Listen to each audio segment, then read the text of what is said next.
Άμα με έχεις ξαναπετύχει σε άλλο βίντεο, θα ξέρεις ότι διαλέγω τα καλύτερα καρπούζια. Λέμε και επιστρέφω να τα πούμε. Θα στρώσουμε μία πετσετούλα κάτω για τα ζουμιά. Το πλυμμένο καρπούζι. Να σου πω ότι το συγκεκριμένο είναι από κήπο και το διάλεξα εγώ κατά 50% και όχι 100%.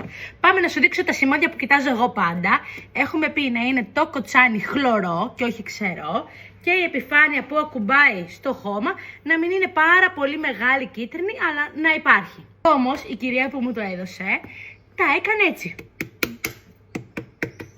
Και μου λέει αυτό θα πάρεις. Μου λέει μιλάει το καρπούζι, δεν τα ακούς? Δεν τα ακούω. Όσο και να τα χτυπήσω, δεν μπορώ να καταλάβω τη διαφορά καρπουζιού με καρπουζιού. Μου λέει αυτό είναι έτοιμο να κάνει μπραφ.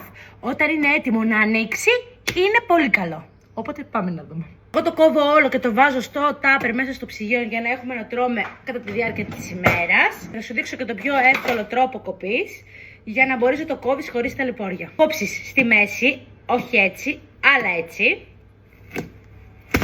Όπα, άνοιξε. Κοίτα εδώ. Με το που έβαλα το μαχαίρι, αυτό μου είπε, δείχνει ότι το καρπούζι είναι έτοιμο για φάγωμα. Για να δούμε. Λέτε να είναι όντως τέλειο. Δεν ακούω τίποτα πάντως. Μυρίζει πάρα πολύ ωραία. Μυρίζει πάρα πολύ ωραία σε σχέση με όποιο έχω πάρει μέχρι τώρα για φέτος. Και κοίτα εδώ πώς θα το κόψεις. Θα το γυρίσεις τούμπα και θα αρχίσεις να κόβεις φέτες. Κόβεται πάρα πολύ εύκολα. Ανοίγει μόνο το όντως. Φέρε ένα μικρό και διακριτικό τάπερ για να το βάλω μέσα. Νομίζω το μπεμπόνι ότι είναι για τις κούκλες. Παίρνεις ένα μικρότερο μαχαίρι, κόβεις το κόκκινο μέρος και το κόβεις σε κομμάτια. Δοκιμάσουμε ένα κομμάτι. Τέλειο.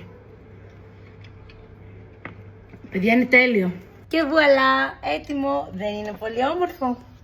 Εν τω μεταξύ ο μπαμπάς μου έλεγε παλιά, το χαλάς παιδί μου το καρπούζι, το χαλάς, δεν το κόβεις ωραία. Τώρα όμως